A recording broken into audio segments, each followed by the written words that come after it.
കേരള രാഷ്ട്രീയത്തിനപ്പുറത്ത് കേന്ദ്ര രാഷ്ട്രീയത്തിൽ പോലും പിടിമുറുക്കാൻ പാകത്തിനുള്ള ഒരാൾ രൂപമുള്ള നേതാവായിട്ട് കെ സി വേണുഗോപാൽ മാറിയിട്ടുണ്ട്.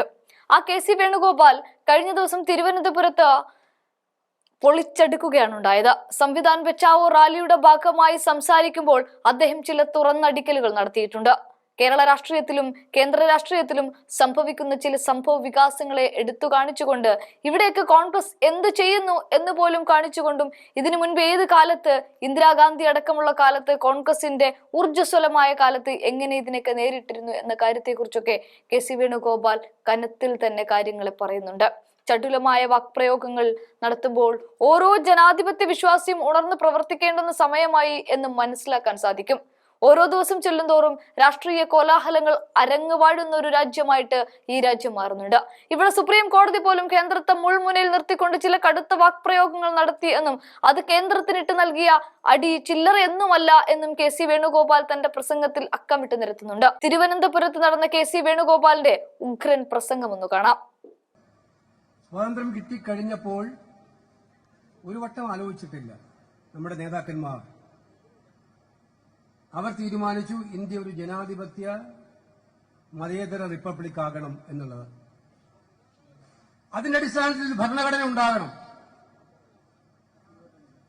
ഇന്ത്യയിലെ പൗരന്മാർക്ക് പരമാധികാരം നൽകുന്ന അവരുടെ അവകാശങ്ങളെ പരിപൂർണമായും സംരക്ഷിക്കപ്പെടുന്ന ഒരു ഭരണഘടന. ലോകത്തിലെ പല ഭരണഘടനകളും എടുത്ത് പരിശോധിച്ച് നോക്കാം. നമ്മുടെ ഭരണഘടന അഭിമാനപൂർവ്വം പറയുന്നു, ഇന്ത്യൻ നാഷണൽ കോൺഗ്രസും മഹാനായ അംബേദ്കർജിയും ഈ നാട് നൽകിയ ഭരണഘടന ലോകത്തിന് മുഴുവൻ മാതൃകയായ ഒരു ഭരണഘടനയാണ്. നമ്മൾ ഭരിക്കുമ്പോൾ ആ ഭരണഘടനയിൽ ഊന്നിയുന്നുള്ള മുദ്രാവാക്യങ്ങളും പ്രവർത്തനങ്ങളുമാണ് നടത്തിക്കൊണ്ടിരുന്നത്. കഴിഞ്ഞ 11 വർഷക്കാലമായി ഈ ഭരണഘടന ഏറ്റവും തീവ്രമായ അക്രമത്തിന്റെ നടുവിൽ നിൽക്കുക. പൗരാവകാശങ്ങൾ ലംഘിക്കപ്പെടുകയാണ്. ഭരണഘടനാ തത്വങ്ങൾ പാലിക്കപ്പെടുന്നില്ല. നിങ്ങൾക്കെല്ലാവർക്കും അറിയാം, ഭരണഘടനാധിഷ്ഠിതമായിട്ടുള്ള ഏജൻസികൾ അതിനെ ദുരുപയോഗിച്ചുകൊണ്ട് രാഷ്ട്രീയ പാർട്ടികളുടെ പ്രവർത്തനങ്ങളെ, സ്വതന്ത്രമായ പ്രവർത്തനങ്ങളെ ഇല്ലായ്മ ചെയ്യുകയാണ്. ഈ നാട്ടിലെ സ്വാതന്ത്ര്യം എന്ന് പറയുന്നത് രാഷ്ട്രീയ പാർട്ടികളായാലും വ്യക്തികളായാലും അവർക്ക് ഇഷ്ടമുള്ള കാര്യങ്ങൾ പറയാനുള്ള അവകാശം, അവർക്ക് ശരിയെന്ന് തോന്നുന്ന കാര്യങ്ങൾ, അവർക്ക് നിലപാടുകൾ തുറന്നു പറയാനുള്ള അവകാശം അത് ഇന്ന് ഈ രാജ്യത്തില്ല. സ്വതന്ത്രമായ നിലപാടില്ല എന്ന് മാത്രമല്ല, നിലപാടെടുക്കാൻ ആരെങ്കിലും തുനിഞ്ഞാൽ അവരെ വളഞ്ഞു പിടിച്ചാക്രമിച്ച് ഇല്ലാതാക്കുന്ന പ്രവണതയാണ് ഇന്ത്യ രാജ്യത്ത് കണ്ടുകൊണ്ടിരിക്കുന്നത്. എൻഫോഴ്സ്മെന്റ് ഡയറക്ടറേറ്റ് എന്ന് പറയുന്നത് ഇഡി, അതൊരു സാമ്പത്തിക കുറ്റാന്വേഷണ ഏജൻസിയാണ്. രാജ്യത്തിലെ സമ്പദ്ഘടനയെ തകർക്കാൻ ആരെങ്കിലും ശ്രമിച്ചാൽ അതിനെതിരായി നിയമം നിർമ്മിക്കുക, അതിനെതിരായിട്ടുള്ള നടപടികൾ സ്വീകരിക്കാൻ ചുമതലപ്പെട്ട ഏജൻസിയാണ്. പക്ഷെ എൻഫോഴ്സ്മെന്റ് ഡയറക്ടറേറ്റ് എന്ന് പറയുന്നത് ഇന്ന് ബിജെപിയും മോഡിയും അവരുടെ പാർട്ടി ഡിപ്പാർട്ട്മെന്റ് ആക്കി മാറ്റി അധപ്പതിച്ചിരിക്കുന്ന കാഴ്ചയാണ് ഈ രാജ്യത്ത് ഇപ്പോൾ കാണുന്നത്. നിങ്ങൾ എടുത്തു നോക്കണം, കഴിഞ്ഞ 10 വർഷക്കാലത്തിനിടയിൽ 193 കേസുകളാണ് ഇന്ത്യയിലെ പ്രതിപക്ഷ നേതാക്കന്മാർക്കെതിരെ മാത്രമായി എൻഫോഴ്സ്മെന്റ് ഡയറക്ടറേറ്റ് ചാർജ് ചെയ്തിരിക്കുന്നത്. 10 വർഷക്കാലത്തിനിടയിൽ 193 കേസുകൾ. ഈ 193 കേസിൽ 2 എണ്ണത്തിൽ മാത്രമാണ് അവർക്ക് കാതലായ തെളിവുണ്ടെന്ന് കണ്ട് ശിക്ഷിക്കാൻ കഴിഞ്ഞിരിക്കുന്നത്. എന്ന് പറഞ്ഞാൽ 1% 100 കേസുകൾ ഉണ്ടാകുമ്പോൾ 1 കേസാണ് ശിക്ഷിക്കപ്പെടുന്നത്. അതിന്റെ അർത്ഥം ബാക്കി 99 കേസുകളും രാഷ്ട്രീയ പ്രതിയോഗികളെ ഇല്ലായ്മ ചെയ്യാൻ വേണ്ടിയിട്ടുള്ള ഈ ഏജൻസികളെ ദുരുപയോഗം ചെയ്യുക എന്നുള്ളതാണ്. CBI അങ്ങനെ തന്നെയാണ്. ഇൻകം ടാക്സ് ഡിപ്പാർട്ട്മെന്റിന്റെ ജോലി അതാണ്. എന്തിന് തെരഞ്ഞെടുപ്പ് കമ്മീഷനുകൾ പോലും നാട്ടിൽ നിഷ്പക്ഷവും നീതിപൂർവമായ തെരഞ്ഞെടുപ്പ് നടത്തേണ്ട തെരഞ്ഞെടുപ്പ് കമ്മീഷൻ പോലും ഈ നാട്ടിലെ നിഷ്പക്ഷമായ തെരഞ്ഞെടുപ്പ് നടത്താൻ കഴിയാത്ത വണ്ണമുള്ള സാഹചര്യത്തിലേക്ക് ഇന്ത്യയെ കൊണ്ടുപോകുന്ന കമ്മീഷനായി മാറ്റപ്പെടുകയാണ്. ഇത് ഉത്തരവാദിത്ത ബോധത്തോടു കൂടിയിട്ടാണ് കോൺഗ്രസ് പറഞ്ഞത്. ജനാധിപത്യത്തിന്റെ ഏറ്റവും മൂല്യഘടകങ്ങളായിട്ടുള്ള വോട്ടർ പട്ടികയിൽ പോലും അതിഭീകരമായ കൃത്രിമങ്ങൾ, അഡീഷൻ ആൻഡ് ഡിലീഷൻസ് ചോദ്യം ചെയ്താൽ നടപടിയില്ല. അപ്പൊ ജനാധിപത്യത്തിന്റെ എല്ലാ അവകാശങ്ങളെയും തകർക്കാൻ ശ്രമിക്കുന്ന, ഭരണഘടന പ്രദാനം ചെയ്യുന്ന എല്ലാ അവകാശങ്ങളെയും തകർക്കാൻ ഭരണഘടനയിലൂടെ വന്ന ഏജൻസികളെ ഉപയോഗിക്കുന്നു എന്നുള്ള കാഴ്ചയാണ് നമുക്ക് ഇന്ത്യ രാജ്യത്ത് കാണാൻ കഴിയുന്നത്. ബെൽഗാവി സമ്മേളനം ആ പ്രമേയമാണ് അവതരിപ്പിച്ചത്. മഹാത്മാഗാന്ധി കൊണ്ടുവന്ന ഇന്ത്യ രാജ്യം, ആ മഹത്തരമായ ജനാധിപത്യ രാജ്യം അതിതീവ്രമായ വെല്ലുവിളികളെ നേരിട്ടുകൊണ്ടിരിക്കുന്നു. നമ്മുടെ ഭരണഘടനയും നമ്മുടെ പൌരാവകാശങ്ങളെയും സ്വാതന്ത്ര്യത്തെയും തകർക്കാൻ ശ്രമിച്ചുകൊണ്ടിരിക്കുന്നു.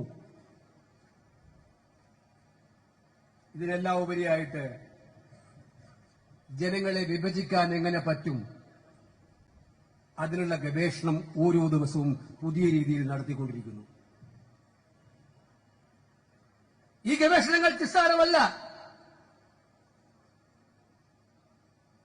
ഞാൻ നേരത്തെ പറഞ്ഞു, ഏജൻസികൾ ഇതേപോലെ തന്നെയാണ് ഇന്ത്യൻ പാർലമെന്റിനെയും. നിയമം നിർമ്മിക്കേണ്ട പാർലമെന്റ്, ഭൂരിപക്ഷമുള്ളവർ പാർലമെന്റിലെ നിയമം പാസാക്കും. പക്ഷെ പാർലമെന്റ് എന്ന് പറയുന്നത് ഭൂരിപക്ഷമുള്ള ഭരണകക്ഷിക്ക് മാത്രമുള്ളതല്ല. നമ്മുടെ പാർലമെന്ററി നിയമങ്ങളനുസരിച്ച്, കീഴ്വഴക്കങ്ങളനുസരിച്ച് പാർലമെന്റ് ഭരണപക്ഷത്തിനും പ്രതിപക്ഷത്തിനും ഒരുപോലെ അവകാശപ്പെട്ടതാണ്.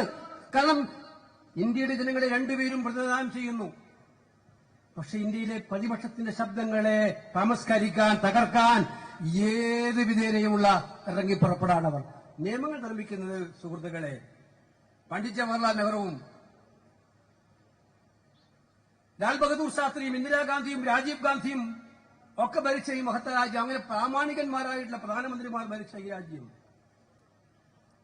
ഒരുപാട് പ്രഗത്ഭവതികളായിട്ടുള്ള നേതാക്കന്മാർ ഭരണം കൈവാടിയ ഈ രാജ്യത്ത് അന്ന് രാജ്യത്ത് നിയമം നിർമ്മിക്കുന്നത്, സാധാരണ നിയമം നിർമ്മിക്കുന്നത്, നമ്മൾ പറയാറുണ്ട്, ഭരണാധികാരികൾ രാജ്യത്ത് നിയമം നിർമ്മിക്കേണ്ടത് അവരുടെ ഹൃദയം കൊണ്ടായിരിക്കണം, അവരുടെ തലച്ചോറ് കൊണ്ടായിരിക്കരുത്. ഹൃദയം കൊണ്ട് നിർമ്മിക്കുമ്പോൾ മാത്രമേ അവിടെ സ്നേഹമുണ്ടാകൂ. ഓരോ നിയമത്തിന്റെയും പിന്നിൽ ആ നിയമം ഏറ്റവും ഒടുവിൽ എഫക്ട് ചെയ്യപ്പെടുന്ന ആളുകളെ കാണണം. ഒരു നിയമം നമ്മൾ നിർമ്മിക്കുമ്പോൾ ആ നിയമം മൂലം അത് ബാധിക്കപ്പെടുന്ന ഏറ്റവും ഒടുവിലത്തെ ജനക്യൂവിൽ നിൽക്കുന്ന കണ്ണി ആരാണോ ജനം, അവരെ കൂടി കണ്ടുകൊണ്ടായിരിക്കണം ഭരണാധികാരികൾ നിയമം നിർമ്മിക്കേണ്ടത്. അപ്പൊ ഹൃദയം കൊണ്ട് നിർമ്മിക്കുമ്പോൾ, ഹൃദയം കൊണ്ട് ആലോചിച്ച് നിർമ്മിക്കുമ്പോൾ ആ നിയമം സ്നേഹം കൊണ്ടുള്ള ഒരു കെട്ടുറപ്പായി മാറും.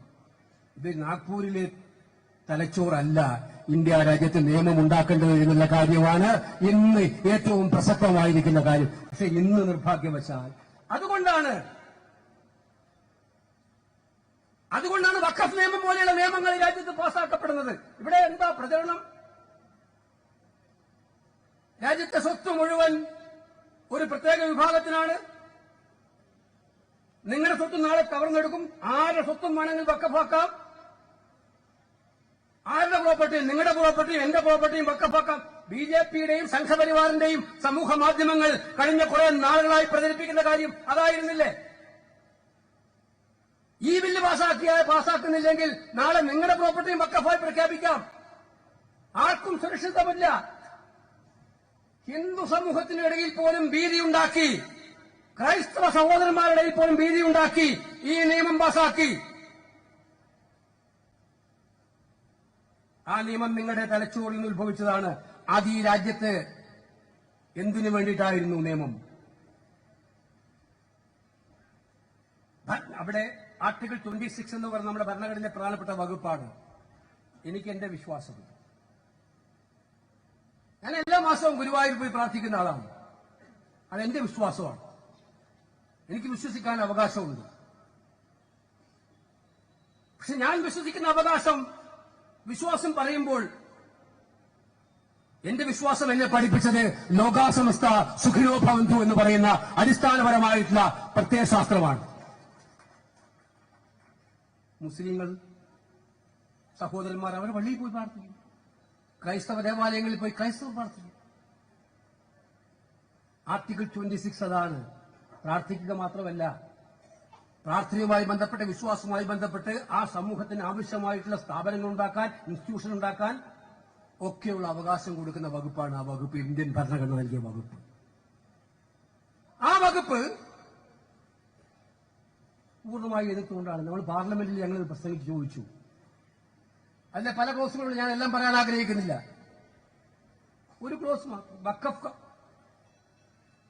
അള്ളാഹുവിന്റെ പേരിൽ സമർപ്പിക്കപ്പെടുന്നതാണ് വഖഫ് പ്രോപ്പർട്ടിയായിട്ട് മാറുന്നത്. വിശ്വാസികൾ അങ്ങനെ മാറുന്ന പ്രോപ്പർട്ടി കൈകാര്യം ചെയ്യുന്ന വഖഫ് ബോർഡും വഖഫ് കൌൺസിലും അത് മുസ്ലിങ്ങളല്ലാത്തവർക്ക് ഭൂരിപക്ഷം കൊടുത്തിട്ടാണോ കോൺസ്റ്റിറ്റ്യൂട്ട് ചെയ്യേണ്ടത്? അടിസ്ഥാനപരമായ ചോദ്യം. അങ്ങനെ പാടില്ലല്ലോ. തിരുവിതാംകൂർ ദേവസ്വം ബോർഡിൽ ഇവിടുത്തെ ക്ഷേത്രങ്ങളുമായി ബന്ധപ്പെട്ടിട്ടുള്ള സ്വത്തുക്കളും ക്ഷേത്രകാര്യങ്ങളും കൈകാര്യം ചെയ്യാൻ ബോർഡിന് അധികാരമുണ്ട്. അതിലേതെങ്കിലും ഹിന്ദുവല്ലാത്ത ആളെ പെടുത്താൻ തീരുമാനിച്ചാൽ അതിനെ ആദ്യം എതിർക്കുന്നത് നമ്മളെല്ലാം ആയിരിക്കില്ലേ? അത് പാടില്ലല്ലോ. അത് ഹിന്ദു വിശ്വാസം അനുസരിച്ച് നടക്കേണ്ട സ്ഥാപനങ്ങൾ ആ ഹിന്ദു വിശ്വാസത്തിലല്ലാത്തവർ വന്ന് നടത്തുമ്പോൾ അവിടെ ഉണ്ടാകുന്ന അനവസരങ്ങൾ ഉണ്ടാവും. ഇത് കണ്ടിട്ടാണ് നമ്മൾ കേരളത്തിൽ നിയമം പാസാക്കിയപ്പോൾ നിങ്ങൾക്ക് ഓർമ്മയുണ്ടാവും. അത് ഇടതുപക്ഷവും ഭരണപക്ഷവും നമ്മൾ ഒന്നിച്ചു വന്നപ്പോൾ ഇവിടെ തിരുവിതാംകൂർ ദേവസ്വം ബോർഡിലേക്ക് MLA-മാരുടെ ഒരു പ്രതിനിധിയുണ്ട്. അതിൽ പ്രത്യേകം പറഞ്ഞിരിക്കുന്നത് ഹിന്ദു MLA-മാരുടെ പ്രതിനിധി എന്നാണ് പറഞ്ഞിരിക്കുന്നത്. ഹിന്ദു MLA നമ്മുടെ ഉള്ള കാലത്ത് വിശ്വാസമുള്ള ഹിന്ദു MLA-മാരായിരുന്നു UDF ആദ്യം കൊണ്ടുവന്ന നിയമം. മാർക്സിസ്റ്റുകാർ വന്നപ്പോൾ വിശ്വാസികളില്ലാത്തവർ കൂടുതലുള്ളതുകൊണ്ട് അകത്ത് വിശ്വാസം കള്ളത്തരം ഉണ്ടെങ്കിലും പുറത്തെ വിശ്വാസി അല്ലാതെ പ്രഖ്യാപിക്കുന്നത് കൊണ്ട് അവർക്ക് വോട്ട് ചെയ്യാൻ ബുദ്ധിമുട്ടായതുകൊണ്ട് അവര് മാറ്റിയതാണ് ഹിന്ദു എന്നുള്ളത്. പക്ഷെ അടിസ്ഥാനപരമായിട്ട് സ്പിരിറ്റ് ഒന്നാണ്. അത് ക്ലീൻ സ്പിരിറ്റാണ്. ഇത് ഞങ്ങൾ ചോദിച്ചു ലോക്സഭയിൽ. അന്തിമ വിധി വന്നിട്ടില്ല കോടതിയിൽ. പക്ഷേ സുപ്രീം കോടതി ഇതേ ചോദ്യം അവരോട് ചോദിച്ചു. ഇത് പറയുന്ന നിങ്ങൾ ഏതെങ്കിലും മറ്റു സമുദായങ്ങളുടെ ഇത്തരം സമിതികളിൽ അന്യ സമുദായക്കാരെ പെടുത്തുമോ എന്ന ചോദ്യം, അതേ ചോദ്യം സുപ്രീം കോടതി ചോദിച്ചു. ഞാൻ പറഞ്ഞത് ഇത് ടാർഗറ്റഡ് ലെജിസ്ലേഷനാണ്. മുസ്ലിം സമൂഹത്തെ ടാർഗറ്റ് ചെയ്തുകൊണ്ട് അവരെ ഈ രാജ്യത്ത് നിന്നും ഒറ്റപ്പെടുത്തണം, അവരെ ഇല്ലാതാക്കണം, അതിനുവേണ്ടി നിയമം ഉണ്ടാക്കാൻ അവർക്കെതിരായിട്ട് വർഗീയത പ്രചരിപ്പിച്ച് വിഷം പ്രചരിപ്പിച്ച് ഹിന്ദുവിന്റെ മനസ്സിൽ ഇല്ലാത്ത പകയും വിദ്വേഷവും ഉണ്ടാക്കി കലാപത്തിന്റെ അന്തരീക്ഷം ഉണ്ടാക്കണം. ഹിന്ദു മുസ്ലിമിനും കണ്ടാൽ മിണ്ടാൻ പാടില്ല. ഹിന്ദു മുസ്ലിമിനും കണ്ടാൽ സ്നേഹിക്കാൻ പാടില്ല. അവന് വെറുപ്പിന്റെ കമ്പോളത്തിൽ മാത്രം നിലനിർത്തണം എന്നുള്ള ആശയത്തിന്റെ ആ ഒരു തലച്ചോറാണ് വഖഫ് ബില്ല്. ഞങ്ങളന്ന് പറഞ്ഞു. അന്നെന്താ പറഞ്ഞത്? അമിത്ഷാ പ്രസംഗിച്ചു പാർലമെന്റിൽ. ഞങ്ങൾക്കോട് മുഖത്തോട് മുഖം നോക്കി ഞങ്ങൾ സംസാരിച്ചതാണ് അന്ന് ആ ദിവസം. അമിത്ഷാ പ്രസംഗിച്ചു. ഇത് നടപ്പിലാക്കിയ ഞങ്ങൾ നടപ്പിലാക്കുന്ന മുനമ്പത്തെ പാവപ്പെട്ടവരെയും കൂടെ രക്ഷിക്കാൻ വേണ്ടിയിട്ടാണ്. കിരൺ റിജുവും പ്രസംഗിച്ചു പാർലമെന്റിൽ. അതേ കിരൺ റിജു മുനമ്പത്ത് വന്ന് പറഞ്ഞു, ഉറങ്ങാൻ കള്ള് വീണ്ടും കുടിക്കണം വേറെ. അതായത് ഈ നിയമം കൊണ്ട് മുനമ്പത്തേക്ക് പ്രശ്നം തീർക്കുകയില്ല, അത് നിയമപരമായി പോകണമെന്ന് അതേ കിരൺ റിജു എന്ന് പറഞ്ഞു.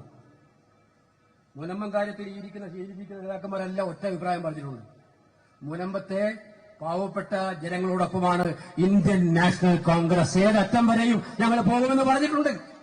പക്ഷെ അവരെ കബളിപ്പിച്ച്, അവരെ തെറ്റിദ്ധരിപ്പിച്ച്, അവരിൽ മുസ്ലിം വിരോധം കൊത്തിവെപ്പിച്ച് ക്രിസ്ത്യാനിയും മുസ്ലിമും തമ്മിൽ തമ്മിലടിപ്പിക്കാനുള്ള ഗവേഷണം നടത്തി അത് കുത്തിവെപ്പിച്ച് വഖഫ് ബില്ല് പാസാക്കിയാൽ നിങ്ങൾ രക്ഷപ്പെടുമെന്ന് ബോധ്യപ്പെടുത്തി അവരെ മുഴുവൻ തെറ്റിദ്ധരിപ്പിച്ച ജോലി അമിത്ഷായും കിരൺ റിജുവും ചെയ്തതാണ്.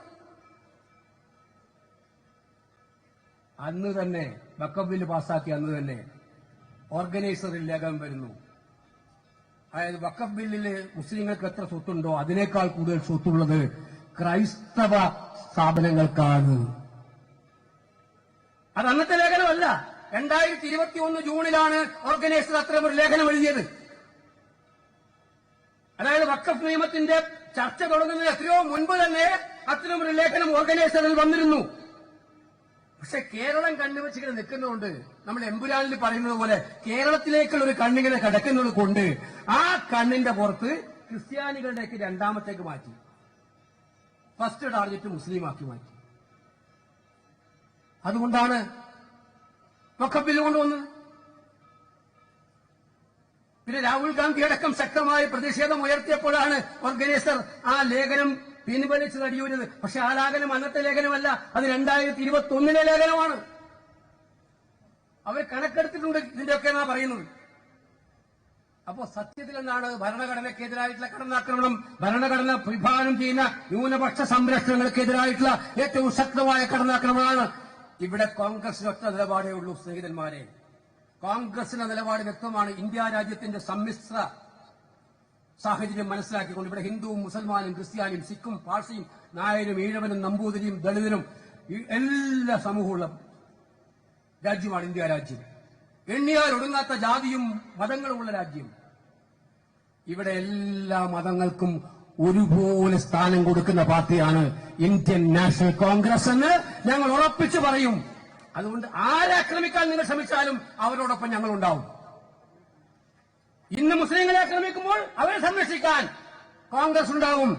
നാളെ ക്രൈസ്തവരെ ആക്രമിച്ചാലും ഹിന്ദുവിനെ ആക്രമിച്ചാലും ദളിതനെ ആക്രമിച്ചാലും പിന്നോക്കക്കാരനെ ആക്രമിച്ചാലും അവരെ സംരക്ഷിക്കാൻ ഇന്ത്യൻ നാഷണൽ കോൺഗ്രസ് എന്ത് വില കൊടുത്തുമുണ്ടാകും എന്നാണ് ഞങ്ങൾ ഈ സമ്മേളനങ്ങളിലൂടെ പറയുന്നത്. അങ്ങനെ പോകാൻ ഇപ്പോ ചർച്ച എന്താണ്? കഴിഞ്ഞ 2 ആഴ്ചയായിട്ട് TV തുറക്കാൻ പറ്റില്ല. തുറന്നു കുറഞ്ഞാൽ വെടിപൊട്ടുന്ന ഒച്ചയാണ്. ഈ വെടിപൊട്ടുന്നത് കേൾക്കുമ്പോൾ നമ്മൾ വിചാരിക്കും പാകിസ്ഥാനെതിരായിട്ടാണ് വെടിപൊട്ടിയത്. അല്ല, നരേന്ദ്രമോദിയുടെയും അമിത്ഷായുടെയും വെടി അങ്ങനെ പൊട്ടിക്കൊണ്ടേയിരിക്കുന്നു. ഇന്ന് ആക്രമിക്കും, നാളെ ആക്രമിക്കും, മറ്റന്നാൾ ആക്രമിക്കും, വെറുതെ വിടില്ല, വേരോടെ പിഴുതെറിയും. ആൺകുട്ടികൾ ഈ രാജ്യത്ത് മരിച്ചിരുന്നു. പാകിസ്ഥാൻ ഒരക്ഷരം മിണ്ടിയപ്പോ പാകിസ്ഥാന് ഒരു കാലത്ത് പിന്നെ കുറെ കാലത്തേക്ക് ചിന്തിക്കാൻ പോലും വക നൽകാതെ അവർക്ക് ചുട്ട മറുപടി കൊടുത്ത ഇന്ദിരാഗാന്ധിയുടെ പാർട്ടിയാണ് ഈ പറയുന്നത്.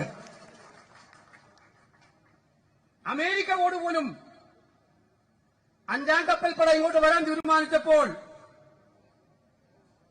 ഇന്ത്യ അറിഞ്ഞു വന്നിട്ടില്ലെങ്കിൽ അതിന്റെ ഭവിഷ്യത്ത് അമേരിക്ക അറിയേണ്ടി വരുമെന്ന് പ്രഖ്യാപിച്ച് അതിനെ വരാൻ സമ്മതിക്കാത്ത ഇന്ദിരാഗാന്ധിയുടെ പാർട്ടിയാണ് പറയുന്നത്. ഞങ്ങൾ ഈ യുദ്ധമുണ്ടായപ്പോൾ ഞാനന്ന് ശ്രീനഗറിലുണ്ട് സഹോദരന്മാരെ, ഞാനന്ന് ശ്രീനഗറിലുണ്ട്. പിന്നെ ജമ്മു കാശ്മീരിലെ ചീഫ് സെക്രട്ടറി ഞങ്ങളുടെ പബ്ലിക് അക്കൌണ്ട്സ് കമ്മിറ്റി യോഗത്തിലുണ്ടായിരുന്നു. ആ യോഗത്തിൽ അദ്ദേഹം ഉണ്ട്. അദ്ദേഹം ഓടി വന്ന് എന്നോട് വന്ന് പറഞ്ഞു, സാർ ഇങ്ങനെ ഒരു സംഭവം ഉണ്ടായിട്ടുണ്ട്, വിവരം കിട്ടിയിട്ടുണ്ട്, എനിക്ക് പോയേ പറ്റൂ. നമ്മൾ ഉടൻ പോകണം. അറിയുന്നത് ആദ്യം ഒരാൾ മരിച്ചതാണ്, പിന്നീട് അറിയുന്നത് 26 പേര് മരിച്ചു.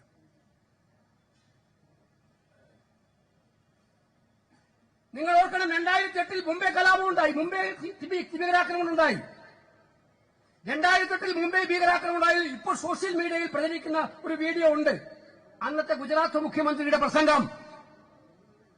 അന്ന് ഗുജറാത്ത് മുഖ്യമന്ത്രിയുടെ പ്രസംഗം എന്തായിരുന്നു?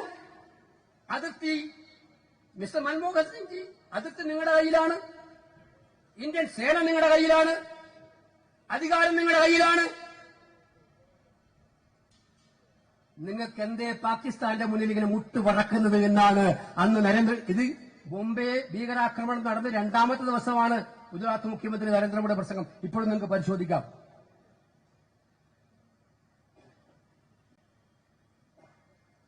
അന്ന് കോൺഗ്രസിനെ പ്രതിക്കൂട്ടിലവർ നിർത്തി. ആഭ്യന്തരമന്ത്രിക്ക് രാജിവെക്കേണ്ടി വന്നു. ഇവിടെ നിങ്ങൾ മനസ്സിലാക്കണം, പഹൽഗാം എന്ന് പറയുന്ന ഇന്ത്യയിലെ ഏറ്റവും സുന്ദരമായ ലോകത്തിലെ ഏറ്റവും സുന്ദരമായ പ്രദേശം. ആരാണ് പറഞ്ഞത് അവരോട്? കശ്മീർ ഭദ്രമാണ്, കാശ്മീർ സുരക്ഷിതമാണ്, കാശ്മീരിലേക്ക് വരൂ, സന്ദർശിക്കൂ, ഇവിടെ ഞങ്ങൾ തീവ്രവാദമെല്ലാം അടിച്ചമർത്തി. ആരാണ് പറഞ്ഞത്? India government. അവരങ്ങ് പോയി. ഇത്രയും ആളുകൾ പോകുമ്പോൾ അവർക്ക് സുരക്ഷ ഉണ്ടാവും. ഈ കാര്യങ്ങളൊന്നും ഞങ്ങൾ ഇപ്പോൾ കൃത്യമായി ചോദിച്ചിട്ടില്ല. ഞങ്ങൾ ചോദിക്കാതിരിക്കും. ഇത് 15 ദിവസം കഴിയുന്നു. ചോദ്യങ്ങളുണ്ട്, പക്ഷെ ചോദ്യം ചോദിക്കാനല്ല കോൺഗ്രസ് നിന്നത്. സംഭവം ഉണ്ടായ ഉടൻ തന്നെ അമേരിക്കയിലായിരുന്ന രാഹുൽ ഗാന്ധി ക്യാൻസൽ ചെയ്ത് കശ്മീരിലേക്ക് എത്തി. കോൺഗ്രസിന്റെ പ്രവർത്തക സമിതി 24 മണിക്കൂറിനകം കൂടി പ്രമേയം പാസാക്കി പറഞ്ഞു, ഞങ്ങൾ രാജ്യത്തോടൊപ്പമാണ്. പാകിസ്ഥാനെ ഒരു പാഠം പഠിപ്പിക്കാൻ ഇന്ത്യ രാജ്യത്തോടൊപ്പമാണ് ഇന്ത്യൻ നാഷണൽ കോൺഗ്രസ്. ഇന്ത്യ മുന്നണിയും പറഞ്ഞു. ക്ലീൻ ചെക്ക് കൊടുത്തു. ക്ലീൻ ചെക്ക് നടപടിയെടുക്കാൻ പറഞ്ഞു. നടപടിയെടുക്കാൻ ആവശ്യപ്പെട്ടു. ഓൾ പാർട്ടി മീറ്റിംഗ് വിളിക്കാൻ പറഞ്ഞു. ഓൾ പാർട്ടി മീറ്റിംഗ് വിളിച്ചു. അവിടെ ഉണ്ടായ കാര്യങ്ങളെല്ലാം ഞാനിപ്പോ പുറത്തു പറയുന്നില്ല. നമ്മളെല്ലാം ഞെട്ടിപ്പിക്കുന്ന കാര്യങ്ങളാണ് അവിടെ ഉദ്യോഗസ്ഥന്മാർ തന്നെ പറഞ്ഞത്. പക്ഷെ ഞങ്ങളൊന്നും പറഞ്ഞില്ല. അവിടെയും നിലപാടെടുത്തു. കോൺഗ്രസ് പ്രസിഡന്റും എടുത്തു, പ്രതിപക്ഷ നേതാവും എടുത്തു. ഞങ്ങൾ നിങ്ങളോടൊപ്പമാണ്. പാകിസ്ഥാനെ ഇനി ഇങ്ങനെ വിടാൻ പറ്റില്ല. നടപടി വേണം. നിരപരാധികളായിട്ടുള്ള ഇന്ത്യക്കാരുടെ ചോരയ്ക്ക് പ്രതികാരമുണ്ടാകണം. ഇപ്പൊ 15 ദിവസം കഴിഞ്ഞിട്ടും നിങ്ങളുടെ മൈക്കിലൂടെയുള്ള ഭീഷണിയും പൊതുയോഗത്തിലുള്ള ഭീഷണിയും അല്ലാതെ എന്റെ കാര്യങ്ങൾ നടക്കാത്ത. അതുകൊണ്ട് ഇന്ത്യ രാജ്യം is waiting for an action from you prime minister Mister Modi.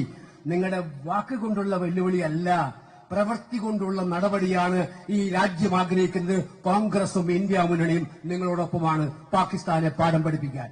നിങ്ങൾക്ക് 54 ഇഞ്ച് നെഞ്ചൊക്കെ ഉണ്ടല്ലോ, 54 ഇഞ്ച്. അപ്പൊ അതൊന്ന് കാണിക്കുക. ഞങ്ങൾ നിങ്ങളുടെ കൂടെ ഉണ്ട്. ഇതാണ് ദേശസുരക്ഷയെ കുറിച്ച് ഞങ്ങൾക്ക് പറയാനുള്ളത്.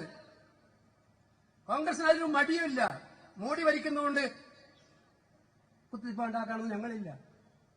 പക്ഷെ ചോദ്യങ്ങൾ ചോദിക്കും. നമ്മൾ ഇതുണ്ടായ സാഹചര്യം ചോദിക്കും. ആ ചോദ്യങ്ങൾ കൃത്യമായി നമ്മുടെ മനസ്സിലുണ്ട്. അതിന് എണ്ണി എണ്ണി മറുപടി പറയേണ്ടി വരും ശ്രീ നരേന്ദ്രമോദി. പക്ഷെ ഇപ്പൊ രാജ്യം ഒറ്റക്കെട്ടായി നിൽക്കണം. അതുകൊണ്ട് രാജ്യത്തിന്റെ കൂടെ നിൽക്കും. ഇപ്പൊ ഇവിടെ പുതിയ സാഹചര്യം, കാസ്റ്റ് സെൻസസ് പ്രഖ്യാപിച്ചു. നിങ്ങൾക്ക് ഓർമ്മയുണ്ടാവും 2024 നരേന്ദ്രമോദിയുടെ ഒരു പത്രസമ്മേളനം. ഈ കാസ്റ്റ് സെൻസസ് എന്ന് പറഞ്ഞ് ആവശ്യപ്പെടുന്നതെല്ലാം അർബൻ നെക്സൽസ് ആണെന്നാണ് ഇന്ത്യയുടെ പ്രധാനമന്ത്രി പറഞ്ഞത്. അർബൻ നെക്സൽസ്, അത് ഉപയോഗിച്ച് വാചകമാണ്. അർബൻ നെക്സൽസ്. ഇന്ത്യയിൽ 4 ജാതിയേ ഉള്ളൂ. ഒന്ന് സ്ത്രീ, മറ്റൊന്ന് യൂത്ത്, മറ്റൊന്ന് ഫാർമർ, മറ്റൊന്ന് പൂവർ. ഈ 4 ജാതിയേ ഇന്ത്യയിലുള്ളൂ. ഇത് പറഞ്ഞതും നരേന്ദ്രമോദി തന്നെയാണ്. സുപ്രീം കോടതി അഭിലപിച്ചു കൊടുത്തു ഇന്ത്യ ഗവൺമെന്റ്. ഞങ്ങൾ കാസ്റ്റ് സെൻസസ് SC/ST ഒഴിച്ച് മറ്റു സമൂഹങ്ങളെ കാസ്റ്റ് സെൻസസിനകത്ത് എന്യൂമറേറ്റ് ചെയ്യാൻ ഇപ്പോൾ ഉദ്ദേശിക്കുന്നില്ല എന്നുള്ള അഫിഡവിറ്റ് 2024 കേന്ദ്ര ഗവൺമെന്റിനോട്. ഇപ്പൊ പൊടുന്നനെ 2025 ഒരു സുപ്രഭാതത്തിൽ കാസ്റ്റ് സെൻസസ് പ്രഖ്യാപിക്കാൻ തീരുമാനിച്ചു. വളരെ സന്തോഷം. ഞങ്ങളുടെ നേതാവ് രാഹുൽ ഗാന്ധി പാർലമെന്റിൽ കാസ്റ്റ് സെൻസസ് എന്നൊന്ന് പറഞ്ഞാൽ പരിഹാസം, വോഗോവിളി. അദ്ദേഹത്തിന്റെ പ്രസംഗം പൂർത്തിയാക്കാതിരിക്കാൻ BJPയുടെ ബെഞ്ചുകളിൽ നടത്തിയിരിക്കുന്ന എല്ലാം സാക്ഷിയായിട്ട് പാർലമെന്റ് ഉണ്ട്. അദ്ദേഹം ഈ കന്യാകുമാരി മുതൽ കാശ്മീർ വരെ ഭാരത് ജോഡോ യാത്ര നടത്തി. മണിപ്പൂർ മുതൽ മുംബൈ വരെ ഭാരത് ജോഡോ ന്യായ യാത്ര നടത്തി. കോടിക്കണക്കിന് ജനങ്ങൾ അണിനിരുന്ന യാത്രയിൽ എല്ലായിടത്തും അദ്ദേഹം പറഞ്ഞു, ഇന്ത്യയിൽ സാമുദായിക സമതുലിതാവസ്ഥ ഉണ്ടാകണം. ഇന്ത്യ രാജ്യത്തിന്റെ വരുമാനം ചെലവഴിക്കപ്പെടുന്നത്, ഇന്ത്യ രാജ്യത്തിന്റെ സമ്പത്ത് ചെലവഴിക്കപ്പെടുന്നത് ജനസംഖ്യാനുപാതികമായിരിക്കണം ഓരോ സമൂഹത്തിനും എന്നുള്ള വ്യക്തമായ ആശയങ്ങൾ അദ്ദേഹം മുന്നോട്ട് വെച്ചു. അന്ന് അതിനെ എതിർത്തവർ, കളിയാക്കിയവർ, പുച്ഛിച്ചു തള്ളിയവർ ഇപ്പൊ പറയുന്നു കാസ്റ്റ് സെൻസസ്. സന്തോഷമുണ്ട്. കോൺഗ്രസ് പാർട്ടിയും ശ്രീ രാഹുൽ ഗാന്ധിയും കഴിഞ്ഞ 4-5 കൊല്ലക്കാലമായി നിരന്തരമായി ഉന്നയിക്കുന്ന ആവശ്യം അവസാനം നരേന്ദ്രമോദിക്ക് അംഗീകരിക്കണമെന്നുണ്ടെങ്കിൽ അത് ഇന്ത്യൻ നാഷണൽ കോൺഗ്രസിന്റെ വിജയമാണ് എന്നുള്ള കാര്യം ഉറക്കെ പറയാൻ ആഗ്രഹിക്കുന്നു. പക്ഷേ നിങ്ങൾക്ക് ഓർമ്മയുണ്ടാവും, വനിതാ സംവരണ ബില്ല് പ്രഖ്യാപിച്ചിട്ടുണ്ട് 23 വനിതകൾക്ക് സംവരണ ബില്ല്. നമ്മുടെ സഹോദരിമാരെല്ലാം കാത്തിരിക്കുകയാണ്, എന്നാ ഈ ബില്ല് വരിക. രാജ്യം കാത്തിരിക്കുകയാണ്. ഇത് 25 2 കൊല്ലം കഴിഞ്ഞു. ഒരാഴ്ച ഒരു ചെറിയ നടപടി പോലും ഉണ്ടായിട്ടില്ല. അതുപോലെ ആണോ ഇതും? പ്രഖ്യാപിച്ച മാത്രം പോലെ 2021 സെൻസസ് 4.5 കൊല്ലം വൈകി. 2021 നടത്തുന്ന സെൻസസ് 2024 നടത്തിയില്ല. ഇനി ഇത് എത്ര കാലം വൈകും? എന്താണ് നടപടി? ഞങ്ങൾക്ക് ടൈം ഫ്രെയിം വേണം, ടൈം ലൈൻ വേണം. സമയബന്ധിതമായി പരിപാടി നടപ്പിലാക്കുന്നതിന്റെ പട്ടിക പുറത്തു വേണം. റിസർവേഷന്റെ പാറ്റേൺ മാറ്റണം. ഇത് വരുമ്പോ ഇത് ഈ രാജ്യത്തിലെ ജനങ്ങൾക്ക് വേണ്ടി കോൺഗ്രസ് ഉയർത്തുന്ന മുദ്രാവാക്യമാണ്.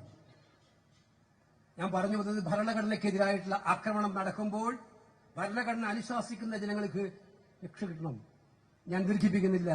ഇത് പറയുമ്പോൾ നമ്മുടെ കേരളത്തിലെ ഗവൺമെന്റും ഭരണഘടനയെ മുഴുവൻ കാറ്റിൽ പറത്തുകയാണ്.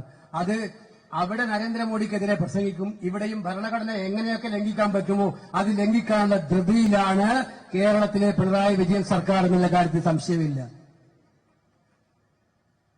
ഏറ്റവും ഒടുവിൽ വേടനെതിരായി നടന്ന ആക്രമണം, അദ്ദേഹം മയക്കുമരുന്ന് ഉപയോഗിക്കുന്നവർക്ക് നിയമത്തിന്റെ പരിധി കൊണ്ടുവരണം. മയക്കുമരുന്നിനൊന്നും ഞങ്ങൾ ആരും പ്രോത്സാഹിപ്പിക്കാനില്ല. പക്ഷെ അദ്ദേഹത്തിന്റെ എടുത്ത നടപടി കേരളത്തിലെ സമൂഹത്തിൽ നൽകുന്ന സന്ദേശം എന്താണ്? ഇത് വേടൻ ഒറ്റക്കല്ലല്ലോ. അട്ടപ്പാടിയിലെ മധു എങ്ങനെയാ മരിച്ചത്? ഭക്ഷണം കിട്ടാനില്ലാതെ വിശന്ന് കിടക്കുന്ന ഒരു സാധാരണക്കാരായ ദളിത് യുവാവ് അവസാനം ഭക്ഷണം കിട്ടാൻ വേണ്ടി കരഞ്ഞു പറഞ്ഞ് ഒന്ന് ഭക്ഷണം എടുത്തു മോഷ്ടിച്ച പേരിലാണ് ഒരു നേരത്തെ ആഹാരം കഴിക്കാൻ വേണ്ടി ഒന്ന് ഭക്ഷണം എടുത്തു പോയി കഴിച്ചു എന്നതിന്റെ പേരിലാണ് പാവപ്പെട്ട മധു. പോലീസുകാരൻ കൈകാര്യം ചെയ്ത് കൊന്ന വിനായകന്റെ സ്ഥിതി എന്തായിരുന്നു? മിസ്റ്റർ പിണറായി, എന്ത് വ്യത്യാസമാണ് നിങ്ങളും നരേന്ദ്രമോദിയും തമ്മിൽ ദളിത് സമൂഹത്തെ കൈകാര്യം ചെയ്യുന്നതിൽ? കാസ്റ്റ് സെൻസസ് ഇന്ന് പറഞ്ഞിട്ടുണ്ട്. കഴിഞ്ഞ ഇതുവരെയായിട്ട് ഒരു അക്ഷരം പിടിയില്ല. ഞങ്ങളുടെ ഗവൺമെന്റ് അഭിമാനത്തിൽ പറയാം, കർണാടകയും ഞങ്ങളുടെ ഗവൺമെന്റ് തെലങ്കാനയും ഇത് പാസാക്കി സെൻസസ് തെലങ്കാനയിൽ നടപ്പിലാക്കി. പിണറായി ഇപ്പൊ പറയുന്നത് ആത്മാർത്ഥതയോടെയാണോ? നിങ്ങളുടെ മനസ്സിപ്പോ നിയന്ത്രിക്കുന്നത് ആരാ? പാർട്ട്ണർമാർ, പുതിയ പാർട്ട്ണർമാരില്ല പിണറായിക്ക്. ഏറ്റവും വലിയ പാർട്ട്ണർ അദാനിയല്ലേ ഇപ്പൊ പാർട്ട്ണർ? പിണറായി വിജയന്റെ യഥാർത്ഥ പാർട്ട്ണർ അദാനിയല്ലേ? ആ കോർപ്പറേറ്റ് സംസ്കാരത്തിൽ ഏറ്റവും വലിയ ഭാഗമല്ലേ കേരളത്തിലെ കമ്മ്യൂണിസം? ഞാൻ പറഞ്ഞു വന്നത് ഈ വേടന്റെ കാര്യത്തിൽ തന്നെ, കേസിൽ തന്നെ ഒരു നല്ല ഗായകൻ ഈ സമൂഹത്തിൽ അറിയപ്പെടുന്ന ആൾ, അദ്ദേഹത്തിന് പോരായ്മകളുണ്ടെങ്കിൽ അദ്ദേഹം സമ്മതിച്ചിട്ടുണ്ട്. അത് തിരുത്താൻ അദ്ദേഹം തയ്യാറാണെന്ന് പറഞ്ഞാൽ അത് തിരുത്തി അദ്ദേഹത്തെ കൊണ്ടുവന്ന് അദ്ദേഹത്തെ പ്രോത്സാഹിപ്പിക്കുന്നതിന് പകരം അദ്ദേഹത്തെ ഒറ്റതിരിഞ്ഞാക്രമിക്കുന്നു. ഇതിന് മുൻപ് ഇതുപോലെ കുറ്റം ചെയ്ത ഒരുപാട് പേരുണ്ടായിരുന്നു. ഞാൻ അതിനെക്കുറിച്ചൊന്നും പറയുന്നില്ല. അപ്പൊ നിങ്ങളുടെ നിലപാടല്ലേ? എന്തിനേറെ പറയുന്നു? കുടിക്കുന്നതിനേറ്റില്ല പറഞ്ഞ ഒരുപാട് കാര്യം പറഞ്ഞുകൊണ്ടിരിക്കുന്നതല്ലേ. കേരളത്തിൽ ഞാൻ അഭിമാനത്തോടെ പറയാറുണ്ട്, പട്ടികജാതി വകുപ്പിന്റെ ഒരു മന്ത്രി വകുപ്പ് കൊടുത്ത് പട്ടികജാതി വകുപ്പ് സ്വന്തം കൈ ഏൽപ്പിച്ച ശ്രീ കെ കരുണാകരന്റെ പാർട്ടിയാണ് ഇന്ത്യൻ നാഷണൽ കോൺഗ്രസ്. ഇപ്പം കഴിഞ്ഞ കുറെ നാളായിട്ട് ഒരു വർഷമായി പട്ടികജാതി വകുപ്പിന്റെ ആ സമൂഹത്തിൽപ്പെട്ടൊരു മന്ത്രി പോലും കേരള ക്യാബിനറ്റിലില്ല. ആരും ചോദിക്കുന്നില്ല. കേരളത്തിൽ കോൺഗ്രസ് ഭരിക്കുന്നുണ്ടായിരുന്നെങ്കിൽ, UDF ഭരിച്ചിരുന്നെങ്കിൽ എന്തായിരിക്കും ചോദ്യങ്ങൾ? ആരും ചോദിക്കുന്നില്ല. ഇപ്പൊ ഭരണഘടനയെ തകർക്കാൻ, അവകാശങ്ങളെ ലംഘിക്കാൻ നരേന്ദ്രമോദിക്ക് പഠിക്കുന്ന പിണറായിയും ഒരേ ഭാഷയിൽ തന്നെയാണ്. നമ്മുടെ ഒറ്റ ലക്ഷ്യം, എന്ത് വില കൊടുത്തും യാത്ര ദുഷ്കരമായിരിക്കും, മുള്ളു നിറഞ്ഞതായിരിക്കും പാത, ഒരുപാട് വെല്ലുവിളികളുണ്ടാകും, നേരിടേണ്ടി വരും. പക്ഷേ ഞങ്ങളുടെ സിരകളിൽ ചോരയുള്ളിടത്തോളം കാലം ഈ നാടിന്, ഈ ഭരണഘടനയെ സംരക്ഷിക്കാൻ വേണ്ടിയുള്ള അത്യുജ്വലമായ പോരാട്ടവുമായി മുകളിലും താഴെയും ഇന്ത്യൻ നാഷണൽ കോൺഗ്രസ് പോരാടുക തന്നെ ചെയ്യും. സംശയം വേണ്ട. അത് പിണറായിക്കെതിരാണെങ്കിലും നരേന്ദ്രമോദിക്കെതിരാണെങ്കിലും. അതിന്റെ ഭാഗമാണ് സംവിധാൻ ബച്ചാവോ സംസ്ഥാനങ്ങളിൽ, ജില്ലകളിൽ, നിയോജക മണ്ഡലങ്ങളിൽ വ്യാപകമായ പ്രചരണങ്ങളുമായി മുന്നോട്ട് പോകുന്നത്. അത് വരും ദിവസങ്ങളിൽ രാജ്യവ്യാപകമായി ഞങ്ങൾ എല്ലാ സംസ്ഥാനങ്ങളും നടന്നുകൊണ്ടിരിക്കുകയാണ്. ഉജ്ജ്വലമായ റാലികൾ എല്ലാ സംസ്ഥാനങ്ങളും നടന്നുകൊണ്ടിരിക്കുകയാണ്. ഈ റാലികളിലൂടെ ബ്ലോക്കിലും നിയോജക മണ്ഡലത്തിലും ജില്ലയിലും സംസ്ഥാനത്തിലും റാലികളിലൂടെ കോൺഗ്രസ് അതിന്റെ കരുത്ത് തെളിയിച്ചുകൊണ്ട് മുന്നോട്ട് പോകും എന്ന് സൂചിപ്പിച്ചുകൊണ്ട് ഈ നാടിന്റെ കാവൽഭടന്മാരായി ഇന്ത്യൻ നാഷണൽ കോൺഗ്രസ് ഉണ്ടാകും. മോഡി വന്ന് കോവളത്ത് വന്ന് പ്രസംഗിച്ചു, വിഴിഞ്ഞത്ത്. ഈ പുറമുഖം കണ്ട ചിലർക്ക് ഉറക്കം കിടുന്നു. അദാനിയും, അതായത് കേരളത്തിലൊരു മന്ത്രി അദാനിയെക്കുറിച്ച് പറഞ്ഞതും പാർട്ട്ണറായി പറഞ്ഞതും അതിനൊക്കെ കേട്ടിട്ട് അദ്ദേഹം പറഞ്ഞത്, ഈ ഒരു രംഗം കണ്ടാൽ ഇന്ത്യ മുന്നണിയുടെ ഒരു പാർട്ട്ണർ, പ്രധാനപ്പെട്ട പില്ലർ ഇരിക്കുന്നുണ്ട് ഈ വേദിയിൽ, അത് കണ്ടാൽ ചിലർക്ക്, അത് ഉദ്ദേശിച്ചത് രാഹുൽ ഗാന്ധിയാണെന്ന് മാധ്യമങ്ങളെല്ലാം പറഞ്ഞു. ആയിരിക്കും. അദ്ദേഹത്തിന് ഒരേ ഉദ്ദേശമേ ഉള്ളൂ. അദ്ദേഹം വിമർശിക്കുന്ന ഒരേ ഒരാളെ ഇന്ത്യയിൽ വിമർശിക്കാറുള്ളൂ, അത് രാഹുൽ ഗാന്ധിയാണ്. അത് ഞങ്ങളുടെ ക്രെഡിറ്റുമായിട്ട് ഞങ്ങൾ കണക്കാക്കുമെന്നുള്ള കാര്യത്തിൽ സംശയം വേണ്ട, നിങ്ങൾ എതിർക്കുന്നത്. പക്ഷെ വരാണ്ടിരിക്കുന്ന ദിവസങ്ങളിൽ ഉറക്കമില്ലാത്ത രാവ് ഉണ്ടാവാൻ വേണ്ടി പോകുന്നത് മിസ്റ്റർ മോഡി നിങ്ങൾക്കായിരിക്കും. ഞങ്ങൾ കണ്ണിലെന്നൊഴിച്ച് ഈ നിലപാടുകൾക്ക് വേണ്ടിയുള്ള പോരാട്ടം ഇന്ത്യ രാജ്യം നടത്തും എന്ന് മാത്രം സൂചിപ്പിച്ചുകൊണ്ട് ഈ സമ്മേളനം ഉദ്ഘാടനം ചെയ്യുന്നു. നമസ്കാരം. ജയ് ഹിന്ദ്.